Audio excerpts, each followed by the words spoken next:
The War and Peace Report. I'm Amy Goodman with Nermeen Sheikh. We turn now to a new advocacy group created by former Obama campaign officials who say they want to convert grassroots support for the president's re-election into a network that will advance his second-term agenda. First Lady Michelle Obama announced the group in a YouTube video shortly before the inauguration last month. Last year, we did something truly extraordinary. We registered millions of people to vote, we recruited folks across this country to serve as volunteers, and we got millions of Americans out to the polls in this past election. So we should all be proud of what we accomplished. But let's be clear, all that hard work was about more than just one election. So if we want to finish what we started and truly make that change we believe in, we can't stop now. And that's why today, I'm proud that our friends and supporters are launching Organizing for Action, the next phase of our movement for change. Supporters like you will be the heart of this organization. Well, despite this emphasis on Obama's grassroots supporters, Organizing for Action has been set up as a 501c4 organization. This means it can accept unlimited donations from corporations and individuals without revealing their identity. The so-called dark money group can also coordinate directly with the Obama White House. Now, the New York Times has revealed that donors who contribute $500,000 or more to the group will be appointed to its National Advisory Board, which meets 4 times a year with the president. Organizing for Action has responded to concerns by vowing to voluntarily disclose the names of large donors every few months. Some of the money raised toward the group's $50 million goal has already been used to buy Internet ads targeting 13 Republican lawmakers and urging them to support stricter background checks for gun buyers. The ads were buttressed by a nationwide day of action Friday when thousands of Obama supporters rallied outside lawmakers' offices with the same message. For more, we're joined by Bob Edgar in Washington, D.C., President and CEO of Common Cause, former Democratic Congress member from Pennsylvania, longtime advocate for tighter regulation of money in politics. He says this new group is a step in the wrong direction. Welcome back to Democracy Now!, Bob. Why? I think it's a step in the wrong direction. Its title is Organizing for Action. It's really should change that title to Organizing for a Perpetual Campaign. We need the President of the United States to use the next 4 years to set a better example and not to cave in to what the Supreme Court unleashed with Citizens United. On a narrow 5-4 decision 3 years ago, they said corporations and labor unions could use corporate treasury monies to fund campaigns. That spurred a whole host of super PACs. We saw in this last election $6 or $7 billion raised and spent throughout the country. Obama raised $1 billion, Romney raised $1 billion. And here in this organization, Organizing for Action, they're saying if you can give $500,000 or bundle $500,000, you can then have access to the president 4 times a year. That's moving exactly in the opposite direction. 3 years ago, when Citizens United came down, the president, at the State of the Union, looked over at the Supreme Court justices, made them squirm a bit by challenging their decision. The president needs to get back to an agenda to reduce money in politics, not expand it. So Common Cause has asked the president to shut down Organizing for Action and to turn the attention. Let's have a White House conference on reform.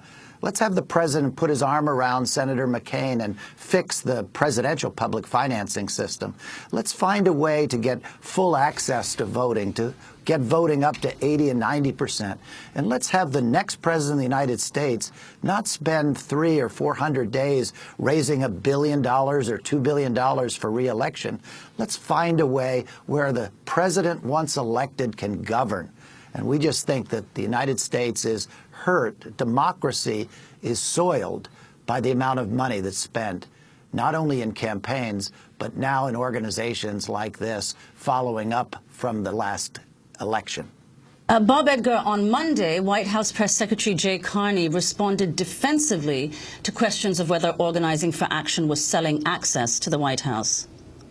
The fact is, There are a variety of rules governing interaction between administration officials and outside groups, and administration officials follow those rules. White House and administration officials will not be raising money for organizing for action, and while they may appear at appropriate OFA events in their official capacities, they will not be raising money. But you're not denying the point that was reported by the New York Times that even though he's for all those reforms, that if you give $500,000 or more to this group, you get access to the president. Again, the president, is that true? Or the president is engaged in an effort to pass items on his agenda, and outside organizations that support that agenda, like organizations that are environmental in nature and support aspects of the president's environmental agenda, or organizations that support his manufacturing agenda. Administration officials can meet with them, including the president. So again, this is not an organization, and I would refer you to them, but this is not an organization based on what they've said that is involved in political campaigns, that is involved in issue advocacy. Thanks all. You said no quarterly meetings, but some meetings with the president. Would you get any? I would refer you to the organization. Bob Edgar, that was White House Press Secretary Jay Carney speaking on Monday. Could you explain how Organizing for Action compares with other lobbying groups and super PACs, and respond to what Jay Carney said? Well, I think Jay Carney was not only stretching the point, but having difficulty articulating how this organization is different from a political campaign or a political organization. I think the real question is, do we have a president that cares about reform? President Obama, before the 2008 election, signed a pledge that he was going to fix the broken presidential public financing system. He was the first president since Watergate not to take the voluntary presidential public financing system. He didn't do that. President Obama set limits in the first inauguration on how much people could spend. This past inauguration, they lifted those limits. In the 4 years ago, when the Democrats met in convention, the president put limits on how much outside money could be involved. This year, those limits were taken off. I think we've got a president whose advisors are advising him through old school politics rather than recognizing that 70 and 80% of the nation believes that reform is good politics. If the president was the leader on reform, and my friend Bill Moyers says that this is the most dangerous moment in American history for democracy. We're either going to be a nation that's of and by and for the people, or of and by and for large corporations and the wealthy. Why should people who can give or raise $500,000 have more access to the president than average ordinary citizens? And why is Michelle Obama and the president spending time setting up organizations like this rather than helping Americans realize that money is tainting democracy, money is corroding the system? The Supreme Court says that money is speech. Money can also stifle speech. Let's turn our attention to fixing the problems that we face as a nation. Let's have the president stand up before the American public and voice reform. Be the reformer that all of us expected him to be when people gathered around in 2008 to replace the George Bush administration with a new breath of fresh air. Bob Edgar, after the U.S. Supreme Court Citizens United decision that led to the creation of super PACs, Obama publicly opposed the ruling. He made his comment during his 2010 State of the Union address as the Supreme Court justices looked on from the audience. Last week, the Supreme Court reversed a century of law that I believe will open the floodgates for special interests, including foreign corporations, to spend without limit in our elections.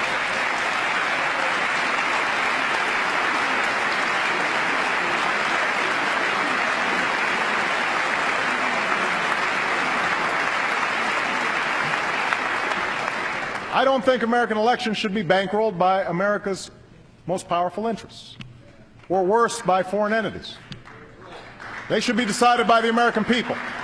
And I'd urge Democrats and Republicans to pass a bill that helps correct some of these problems. Just 7 months later, the Obama campaign reversed that stance as former White House aides created Priorities USA, a pro-Obama super PAC that spent more than $60 million to help re-elect the president. In 2012, Can you talk about this, Bob Edgar, and also the two Supreme Court cases on campaign finance and the Voting Rights Act case that the Supreme Court's hearing today? Yes. Back on the president, I would hope that the president would listen to his own rhetoric in 2008 and 2009, and the president would fully understand that what the Supreme Court did was unleash and take off the lid on money in politics. We have a broken Federal Election Commission.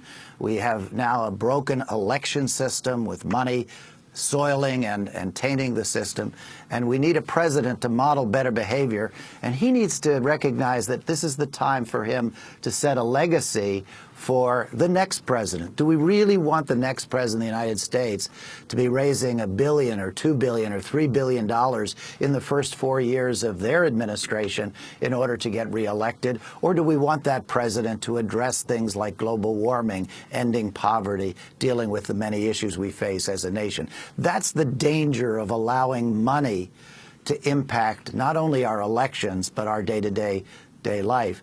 Now, the Supreme Court has several other decisions. They did put off until next year a decision on aggregate giving and how much an individual can give in campaigns. Common Cause is a bit nervous about that decision. And the good news is there was another decision before the courts that they set aside. That decision was whether corporations could give directly to candidates, and they decided not to deal with that issue, and we were pleased with that.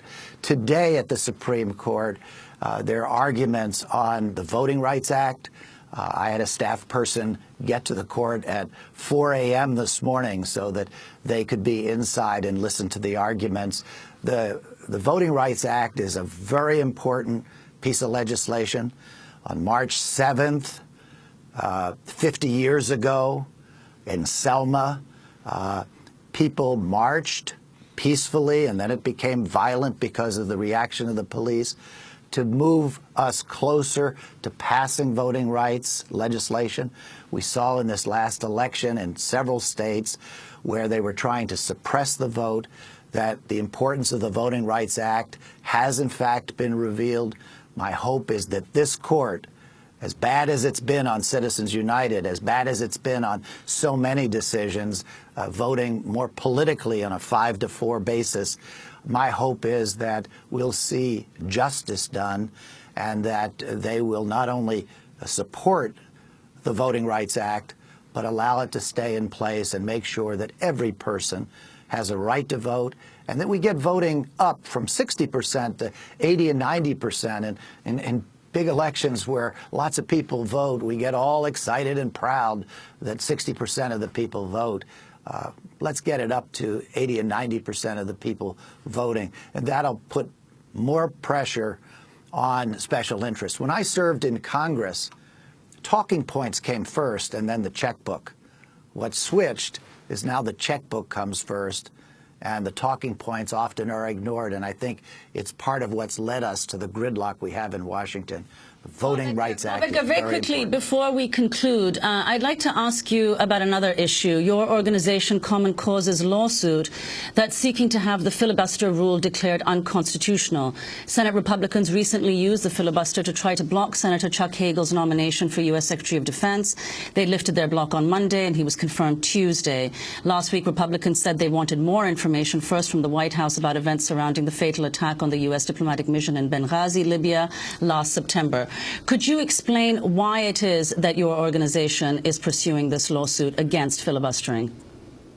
Well, it's actually connected to the decision of the Supreme Court on Citizens United, because we believe, Common Cause believes, that the filibuster is actually unconstitutional. Was invented by Aaron Burr 20 years after the Constitution, wasn't named a filibuster till 50 years later, and up until 1970, the filibuster was used more to protect slavery and lynching laws than it was to protect human rights and civil rights.